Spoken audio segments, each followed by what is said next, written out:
মধ্যরাতে হঠাৎ চোখ খুলে গেলে আল্লাহ তাআলার দুইটি নাম পড়ুন, তারপরে ফলাফল দেখবেন আপনি নিজে অবাক হয়ে যাবেন।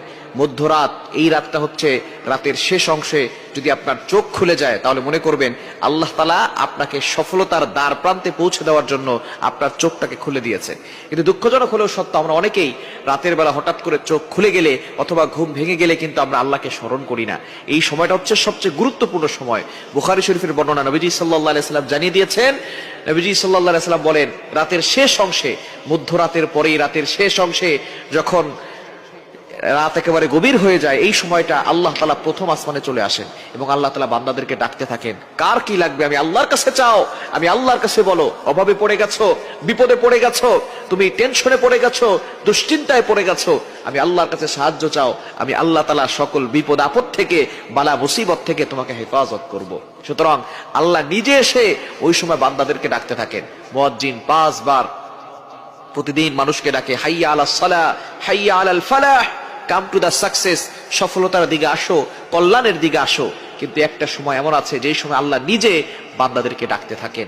এই সময়টা হচ্ছে মধ্যরাতের পরে রাতের শেষ অংশে। এই সময়গুলোতে, এই সময় যদি আপনার চোখ খুলে যায়, আপনি এই আমলগুলো করতে দেরি করবেন না। আপনার ওযু করার দরকার নাই, ওই অবস্থায় আপনি আমলটি করবেন। আল্লাহ তাআলা দুইটি নাম পড়বেন 11 বার করে। কয়বার? এবং দুইটি নাম পড়ার আগে আপনি 3 বার দুরূদ শরীফ পড়বেন। দুরুদের ভিতরে সর্বশ্রেষ্ঠ দুরুদ হচ্ছে দুরুদ ইব্রাহিম। আমরা নামাজ যেটা পড়ি এই দুরূদটি বেশি বেশি পড়ার চেষ্টা করবেন। আল্লাহুম্মা সাল্লি আলা মুহাম্মদ ওয়া আলা আলি মুহাম্মদ কামা সাল্লাইতা আলা ইব্রাহিম ওয়া আলা আলি ইব্রাহিম ইন্নাকা হামিদুম মাজিদ। আল্লাহুম্মা বারিক আলা মুহাম্মদ ওয়া আলা আলি মুহাম্মদ কামা বারাকতা আলা ইব্রাহিম ওয়া আলা আলি ইব্রাহিম ইন্নাকা হামিদুম মাজিদ।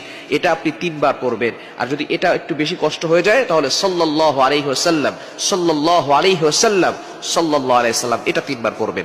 এরপর আল্লাহ তাআলা দুইটি গুণবাচক নাম পড়বেন, আল ওয়াহ্হাব, এটা পড়বেন 11 বার, আর হচ্ছে ইয়া ফাত্তাহু, এটা পড়বেন 11 বার। এই দুইটি নাম পড়ে আপনি আল্লাহর কাছে দোয়া করবেন, দেখবেন আল্লাহ তাআলা আপনার সকল চাওয়া পাওয়াগুলো কবুল করবেন, আপনার নেক আশাগুলো আল্লাহ তাআলা কবুল করবেন। আল্লাহ তাআলা নিজে বলে দিয়েছেন 9 নম্বর পারা 13 নম্বর পৃষ্ঠার 4 নম্বর লাইন, সূরা আরাফের 180 নম্বর আয়াতে আল্লাহ বলছেন, ওয়ালিল্লাহিল আসমাউল হুসনা ফাদউহু বিহা, তোমরা আল্লাহর গুণবাচক নাম পড়ে দোয়া করো, আল্লাহ তাআলা তোমাদের দোয়াগুলো অ্যাকসেপ্ট করবেন, তোমাদের সকল নেক আশাগুলো পূরণ করবেন। সুতরাং আমরা আল্লাহর কাছে চাইতে জানি না, আমরা এই রাতের শেষ অংশে, মধ্যরাতের পরে যদি হঠাৎ করে আপনার চোখ খুলে যায়, আপনি আল্লাহর কাছে দোয়া করবেন, দেখবেন আল্লাহ তাআলা আপনার সকল চাওয়া পাওয়া গুলো কবুল করবেন, বিপদ থেকে আল্লাহ হেফাজত করবেন। আল্লাহ তাআলা যদি কাউকে দেন তাহলে তার আর কোনো টেনশন থাকে না। দুনিয়ার রাজা বাদশা যদি